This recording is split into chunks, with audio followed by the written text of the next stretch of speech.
안녕하십니까. 11월 오늘이 23일이네요. 이번 주에 3학년도 다시 또 온라인 수업을 하게 되었습니다. 이번 주에는 여러분들 그 내신 성적이 최종적으로 나오는 그런 시기기도 하죠. 25일 날. 물론 뭐 이 수업을 듣는 학생들 중에는 내신 성적 나오기 전에 듣는 학생들도 있을 거고, 내신 성적 나오고 난 이후에 듣는 학생들도 있을 겁니다. 보통 여러분들이 시험을 치고 나면 수업을 등한시하는 경우가 있죠, 그죠?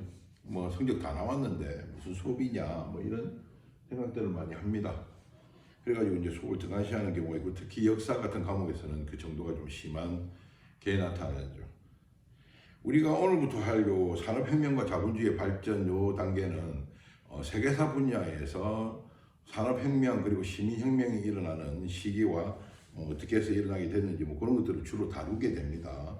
그런데 이때의 역사가 이해되지 않는다면 그 뒤에 나타나는 제국주의, 그 뒤에 나타나는 자본주의, 그리고 지금 현재 전 세계를 지배하고 있는 신자유주의라든지 자유시장 경제 또는 거기에 입각한 여러 선진국들의 모습, 이런 것들을 제대로 그런 관계들을 이해하기가 힘든 측면들이 있습니다.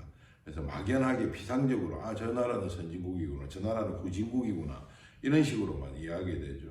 그러다 보면 아무래도 선진국에 대해서는 자기도 모르는 사이에 긍정적인 관점들을 가질 수밖에 없고, 후진국에 대해서는 매우 부정적인 생각들을 가지게 되는 것이 일반적인 모습입니다. 그런 편견에서 벗어나기 위해서라도 역사를 보는 안목들이 있어야 되고요. 그런 역사를 보는 안목에서 가장 중요한 역할을 하는 것이 바로 이 시기의 역사를 얼마나 알고 있느냐 하는 부분입니다. 중학교에서는 사실 이 부분에 대해서 그렇게 깊게 다루지는 않습니다. 살짝쿵 그냥 이런 것이 있었다 이렇게 이제 훑어보는 단계거든요. 그래서 어렵지 않게 따라갈 수 있을 겁니다. 오늘부터 그것을 시작해 보도록 하겠습니다. 산업혁명과 자본주의의 발전이라고 되어 있는데요. 세계를 변화시킨 산업혁명이라고 되어 있죠. 산업혁명에 대한 이야기가 나오지만 오늘은 처음 시작은 영국혁명부터 다루게 됩니다. 산업혁명이 있을 수 있었던 것이 바로 이런 시민혁명에서부터 시작해서 이제 산업혁명이 나타나게 되는 것이거든요. 거기에 대해서 한번 알아보도록 하겠습니다.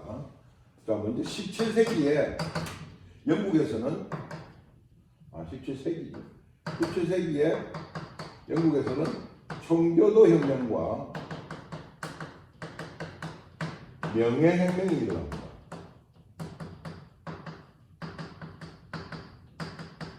청교도 혁명, 명예혁명 구분되어 있지만 사실은 서로 연관되어 있는 거예요. 그래서 이 두 개를 다 합쳐서 그냥 영국혁명이라고 부르기도 하고요. 아니면 그냥 시민혁명이라고도 합니다. 이것은 뒤에 다른 나라의 시민혁명에게도 상당히 영향을 줘요.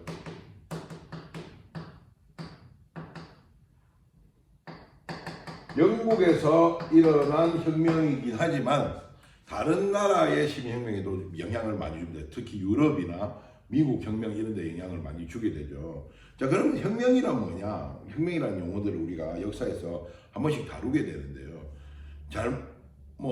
그 당시에 제도나 관습들을 이렇게 조금씩 바꿔가는 우리가 개혁이라고 하죠. 혁명이라는 것은 이것을 한순간에 바꾸는 것을 이야기합니다. 아주 단시간 내에. 그러다 보니까 필연적으로 그것을 주도하는 세력들이 확 교체되는 경우들이 많아요. 그 전에 정치를 주도하는 세력들이 귀족이었다면 혁명 이후에는 귀족 말고 다른 세력이 정치를 주도한다든지 이런 식으로 되는 경우가 흔히 있더라라는 거죠. 그래서 혁명이라고 하면 흔히들 그 폭력을 수반하는 것이 일반적입니다. 영국도 마찬가지로 청교도 혁명일 때는 폭력적인 방법들이 나타났지만 명예혁명 때는 그런 폭력적인 방법 없이 혁명이 성공하거든요. 그래서 피를 흘리지 않았다 해서 특별히 명예롭다라고 해서 명예혁명이라는 이름을 붙이기도 합니다. 이 과정들을 한번 알아보도록 하겠습니다. 17세기 영국 경제. 먼저 청교도 혁명부터 알아보도록 하겠습니다. 청교도라는 것은 영국에 있는 신교. 우리가 앞에 사실은 종교개혁에 대해서 아직 못 배웠죠, 그죠? 역사 1권에 있는 세계사를 완전히 우리 못 배운 상태에서 역사 2권을 하는 거기 때문에 종교개혁에 대해서 아직 못 배웠지만 원래 유럽은 로마 카톨릭을 믿는 구교가 일반적이었는데 거기에 대해서 이 구교가 부패함에 따라서 그것의 개혁을 요구하는 새로운 형태의 그리스도교가 나타납니다. 그것을 신교라고 불러요. 우리는 흔히도 그것을 요즘은 개신교 이렇게 표현하기도 하죠. 더 알기 쉽게 하면 구교는 성당, 개신교는 교회 이런 식으로 구분해서 볼 수 있습니다. 그런 신교의 한 계통이 이제 청교인데 이 청교를 믿는 신자들을 청교도라고 부릅니다. 영국에서 있는 청교도들이 중심이 된 혁명이 바로 청교도 혁명인데요. 청교도라는 말이 붙어 있지만 이들의 기본적인 그런 사회적인 위치는 시민계급입니다. 나름 자기의 자본을 가지고 돈을 버는, 그러니까 뭐 장사를 했든지 무역을 했든지 어쨌든 간에 그런 것들을 바탕으로 돈을 크게 번 시민 계급들이 주로 신교를 많이 믿게 되고요. 그러다 보니까 영국의 청교도 중에 그런 사람들이 많았다라는 거죠. 근데 영국은 구교를 믿고 있는데 유럽 전체가 그랬으니까 신교를 믿는 사람들은 좀 박해했겠죠. 그래서 신교를 믿는 사람들이 거기에 이제 저항하는 모습들을 많이 보여줍니다. 요거는 이제 종교적인 혁명이라기보다는 사회 계급적 혁명이라고 볼 수 있죠. 자, 먼저 청교도혁명이 일어나게 된 것은 바로 의회와 왕권의 대립에 의해서 시작이 됩니다. 영국에서는 성장한 시민계급들의 목소리를 반영하기 위해서 의회를 운영했는데요. 이 시민계급들은 의회를 통해서 자기 목소리를 내려고 했고, 왕은 자기 나름대로의 정치를 하기 위해서 이 의회의 목소리를 묵살하기가 일쑤였죠. 당연히 시민계급의 힘이 커지면 커질수록 왕권과 대립을 할 수밖에 없는 그런 구조를 가졌다는 겁니다. 자, 이런 와중에 의회가 권리청원이라는 것을 제출해요. 이게 무슨 내용인가 하면 우리 책에 뭐 자세하게 설명이 안 돼 있지만 왕이 전쟁을 하려고 합니다. 영국 왕이 전쟁을 하려고 하면 돈이 필요하겠죠. 그래서 세금을 더 거두려고 해요. 세금 더 내라 하니까 의회가 아니 세금을 주로 내는 쪽은 귀족들은 대부분 면세 혜택을 받거든요. 그럼 세금을 주로 내는 쪽은 자본가 계통입니다. 시민계급들. 시민계급들이 주로 세금을 내는데 주거한테 세금 낼 저한테 물어보지도 않고 세금을 올리니까 그런 게 어딨노? 세금 내려면 의회의 승인을 받아라 라고 하는 권리청원을 제출해요. 그러니까 왕이 야 내가 필요하면 세금 올리는 거지 누가 뭔데 누구 허락을 받아라 말아라 하노 웃긴 놈들 아이가 이러면서 이제 크게 대립을 하게 됩니다. 결국은 그러다 보니까 이제 영국 내에서 왕 말이 맞아라고 왕 쪽에 붙는 사람도 나타나고 의회 말이 맞아라고 해서 의회 쪽에 붙는 사람도 나타납니다. 그래서 어떤 현상이 나타나는가 하면 의회파와 그 다음에 왕권파라고 하는데 왕당파라고 볼 수 있죠. 왕권파의 대립이 매우 심화되면서 격화되고요. 결국 이런 격화된 것은 전쟁으로까지 발전을 하는 모습을 보입니다. 왕권파, 왕당파라고 흔히 많이 이름을 붙입니다. 의회파와 왕당파 간의 대립이 일어나게 되고 이 대립은 결국 전쟁으로 발전을 하게 돼요. 이 전쟁에서 크로멜의 의회파가 승리하게 됩니다. 크로멜이 이끄는 의회파가 승리를 하게 돼요. 그러다 보니까 의회파가 권력을 잡겠죠. 그래서 당시 왕이었던 찰스 1세를 처형하고 이 의회파가 권력을 잡으면서 이제 왕은 필요 없다. 의회가 집단적으로 고민을 해서 정치를 주도해 나가겠다고 하는 공화정을 수립을 하게 됩니다. 당연히 공화정의 우르머리는 크로멜이 했겠죠. 이게 이제 청교도 혁명이에요. 왕을 없애고 공화정이 수립되는 거죠. 여기까지는 청교도 혁명이라고 합니다. 자, 그럼 공화정이 수립되고 나서 뭐 일이 있기 때문에 다시 또 명예혁명이 일어났겠죠. 자, 공화정이 수립됐는데 이 크로멜이 너무 강압적으로 정치를 해요. 크로멜의 이 강압적인 공포정치라고 부릅니다. 공포정치에 사람들이 반발하게 됩니다. 크로멜 취지에서 공화정까지는 선택했는데 야 크로멜 너무 해도 너무하네. 우리가 원하는 건 저런 아니었잖아. 저래 따지면 왕이나 크로멜은 다른 게 뭐 있어? 라고 하면서 이런 공부정 피해 반발하면서 다시 왕이 있는 시대 돌아가자. 크로멜 처형하고 다시 왕을 앉힙니다. 왕정 복고, 왕정으로 돌아갔다라는 거죠. 자, 한번 없어졌다가 다시 했으니까 왕들이 알아서 정신 차리고 이제 의회하고 잘 이렇게 협조하에 해야 되는데 이렇게 다시 왕이 된 찰스 2세였습니다. 왕이 된 찰스 2세는 또 오바를 하게 돼요. 그러다 보니까 국왕들이 다시 또 저거 마음대로 하려고 전제 정치를 강화합니다. 그러니까 의회 쪽을 지지하는 사람들이 야, 이 왕이 지금 계속 나가면 안 되겠는데 왕을 갈아치워야 되겠다. 그래서 왕이 갈아치우면서 다른 사람이 왕이 되는데 누가 왕이 되는가 하면 메리와 윌리엄이 공동으로 왕이 돼요. 메리라는 이게 왕족입니다. 이제 공주였죠. 그리고 공주의 부인이니까 공이라고 붙입니다. 메리와 윌리엄을 공동왕으로 추대했고요. 공동으로 왕이 된 메리와 윌리엄이 뭘 채택하는가 하면 권리 장전이라는 것을 채택합니다. 이 권리 장전의 핵심 내용은 왕은 존재하나 군림하지 않는다. 이런 내용들을 가지고 있어요. 이게 무슨 내용인가 하면 왕의 권력을 법적으로 제한하는 겁니다. 그래서 의회가 있고 이 의회에서 만든 법에 따라 나라를 운영하고 국왕은 단지 존재만 하는, 그래서 의회 중심 국가가 등장하는 거죠. 그래서 입헌 군주국이 수립이 되고요. 이런 과정을 피를 흘리지 않고 일어났다 해서 이것을 명예혁명이다 이렇게 봅니다. 이렇게 영국의 시민혁명이 전개가 되는 것입니다. 자, 여기 이제 17세기 때 일어났던 일이고요. 그러다가 이제 산업혁명으로 이제 넘어가게 됩니다. 두 번째, 우리가 첫 번째 했던 것이 바로 요거 시민계급이 주도한 영국혁명에 대해서 했고요. 두 번째로 이제 우리가 알아야 될 것이 영국에서 시작된 산업혁명입니다. 산업혁명이라는 것이 일어난다는 거죠.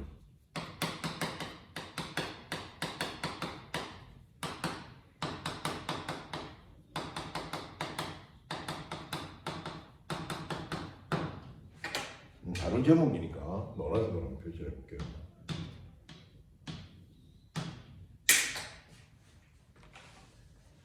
자, 산업혁명.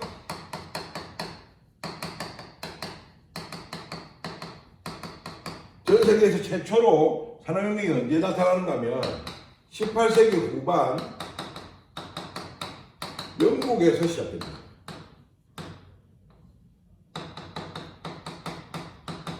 그래서 영국에서 산업혁명이 시작되면서 이것이 점점 유럽 세계로 그리고 미국으로 다른 나라로 이제 번져가는 그런 모습을 보여줘요. 그래서 주로 영국의 산업혁명을 위주로 산업혁명이라고 하면 주로 다루게 됩니다. 자, 그러면 영국에서 왜 다른 나라도 많은데 해필이면 영국에서 제일 먼저 산업혁명이 일어나게 됐을까? 산업혁명의 배경. 자, 그러면 하나 더 알고 넘어갑시다. 우리가 혁명이란 말을 이제 계속 쓰고 있는데요. 아까는 시민혁명이었잖아요. 정치 권력을 왕이 잡고 있다가 이제 시민들이 잡은 겁니다. 산업혁명이라는 것은 이제 산업이 완전히 바뀌었다는 거예요. 그 전에 사람들이 먹고 사는데 주도적인 산업이 바로 농업이었죠. 농업이나 목축업, 유럽은 농업이나 목축업이 사람들이 먹고 사는 주된 산업이었는데 이것이 완전히 구조가 바뀌어서 이제 공업으로 사람들이 먹고 살기 시작한다는 그 시작을 어디서부터 시작했느냐? 영국에서부터 시작됐다라는 거죠. 자, 그럼 영국에서 산업혁명이 시작될 수밖에 없었던 배경을 한번 보겠습니다. 영국은 이것도 앞에서 우리가 뼈부분이긴 하지만 대항해 시대 때 이런 시민지 개척들을 원활하게 합니다. 그래서 영국이 광대한 시민지를 확보하고 있었어요.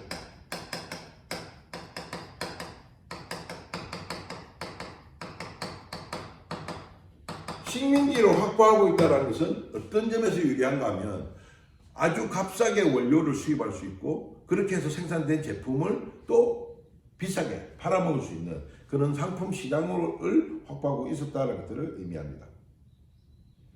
그리고 일찍부터 영국은 뭐 여전히 농업이 중심이긴 하지만 모직물 공업이 발달해 있었죠.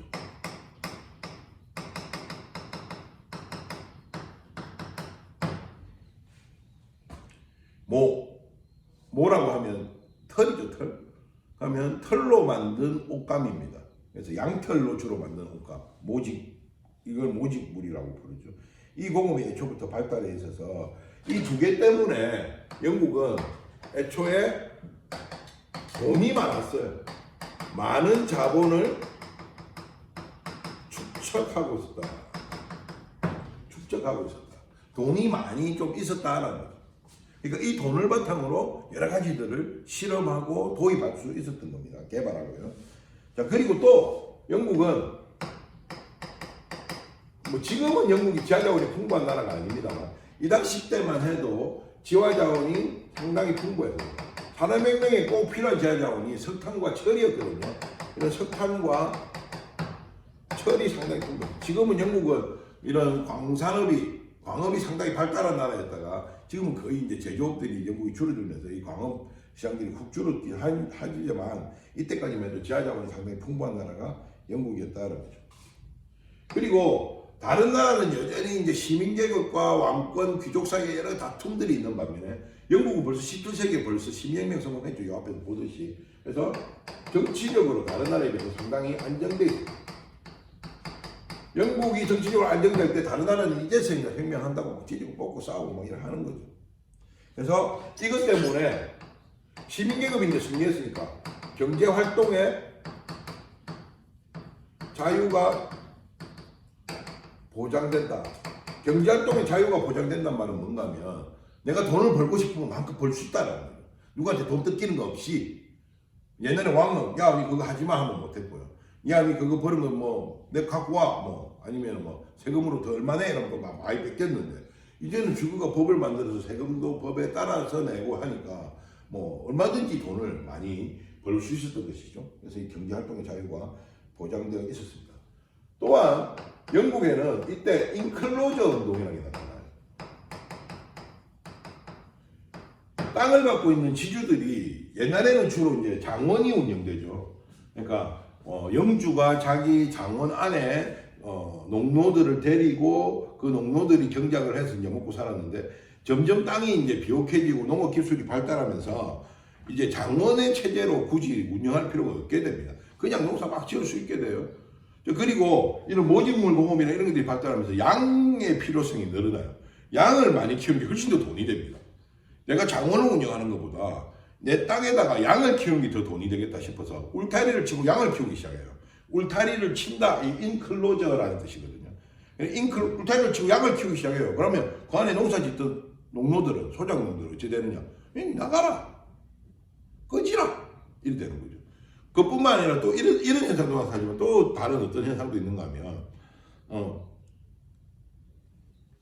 나름 이제 집약적 농업이니까 옛날에는 집약적으로 그러니까 넓은 땅에다가 그냥 이렇게 씨를 뿌리고 했는데 이제는 좁은 땅에 씨 막 뿌려가지고 농사를 지을 수 있게 됐거든요. 농업 기술이 발달하면서.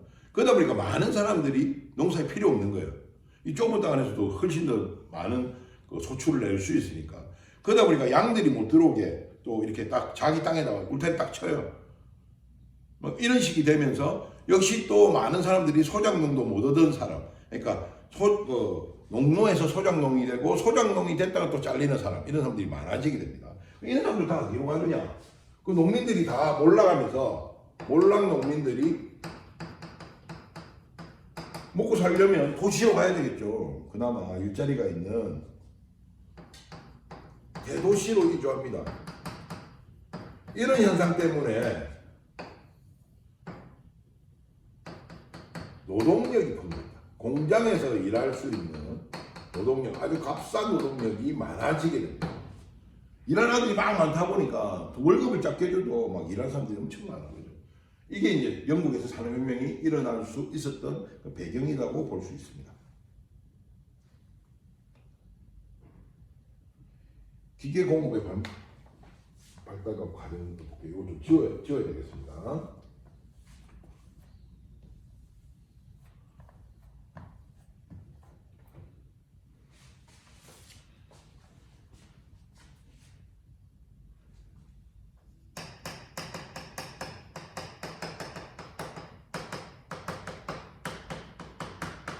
자, 그래서 이제 본격적으로 산업혁명이 진행이 되는데요. 어떤 식으로 이제 산업혁명이 전개되는지 한번 보겠습니다. 자, 영국의 산업혁명. 어떤 산업에서부터 이런 산업혁명이 나타났는가 하면 바로 면직물 공업에서부터 시작돼요.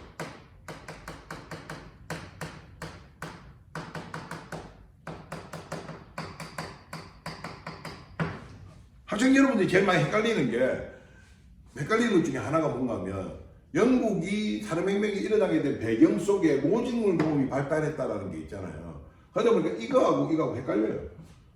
모직물 공업이 발달했기 때문에 산업혁명이 일어났지만 산업혁명이 시작된 것은 면직물 공업입니다. 모는 사실은 좀 비싸고 여러 사람들이 다양하게 입을 수가 없죠. 뭐 더운 지방 이런 데서는 모직물을 입을 수가 없는 거죠. 반면에 이때 새롭게 이제 면이라는, 그러니까 유럽에서는 면이라는 것을 쓴 적이 없어요. 그러니까 영국이 인도나 이런 나라들을 식민지로 삼으면서 인도의 목화 재배를 통해서 면직물을 쓰는 것을 보고 영국도 그런 면직물들을 생산하기 시작합니다. 그리고 이 면직물들이 다른 나라에 팔기가 좋다는 것을 알게 되면서 이 좀 더 많은 면직물들을 만들려고 하죠. 그래서 면직물 수요가 급증하게 됩니다.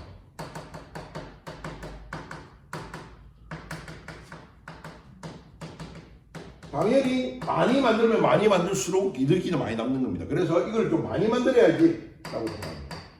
대량 생산을 하고자 합니다. 면직물을 좀 대량 생산을 해야 되겠다라는 필요가 생깁니다. 어떻게 하면 좀 더 많이 생산할 수 있을까 하다 보니까 막 기계들을 막 만든 겁니다. 그래서 나온 기계들이 책에 나와 있는 하그리브스의 제니 방정기,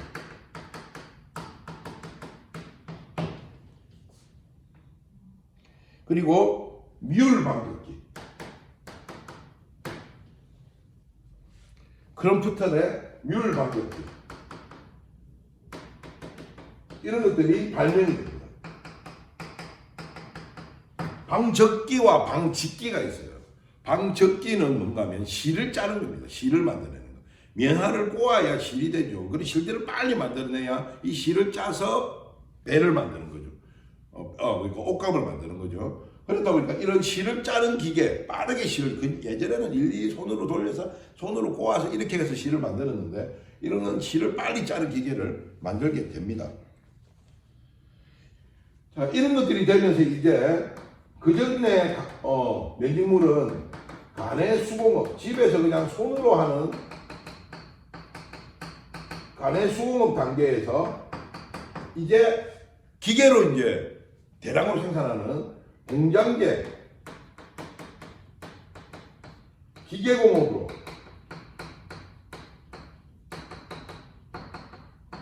발전하는 모습을, 이런 과정 속에서 이제 산업혁명이 등장한 거죠. 그뿐만 아니라 이런 방적기를 돌리려면 그 동력이 필요하겠죠. 그 동력에서 새로운 것들이 등장하는데 바로 와트의 전기 기관이 나타납니다. 계속 석탄을 떼서 거기서 나오는 전기로 계속 이제 돌리는 거죠. 훨씬 더 오래 힘있게 많은 시간을 돌릴 수 있게 됐다는 거죠. 그래서 이걸 통해서 에너지 혁명이 일어나요. 그래서 엄청 빠른 속도로 많은 면직물들을 생산해낼 수 있게 됩니다. 당연히 기계 사용이 증가하면서 이제는 뭐 면직물뿐만 아니라 다른 산업도 발달하죠.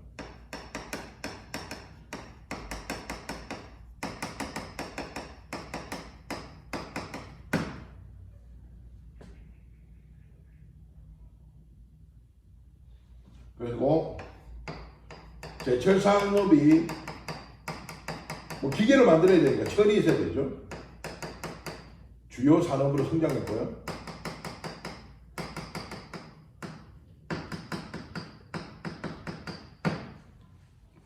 기계를 만들어야 되니까 철이 있어야 되고 그 철을 만들기 위한 제철 산업이 발달하는 거죠. 뭐 거기에 따라서 석탄 산업, 석탄 많이 캐야 되겠죠. 뭐 철 녹이려면 하고 전기기관 돌리려면 역시 석탄이 있어야 되겠죠.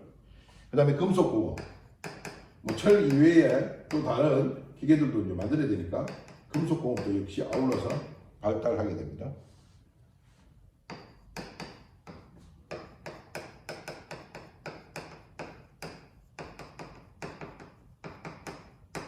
이렇게 영국에서 산업혁명이 나타나게 됩니다. 자, 산업교통과 통신이 발달하고 산업혁명이 확산되는 116쪽의 내용은 다음 시간에 다루어 보도록 하겠습니다. 이번 주 첫 번째 온라인 수업은 이것을 마치도록 하겠습니다.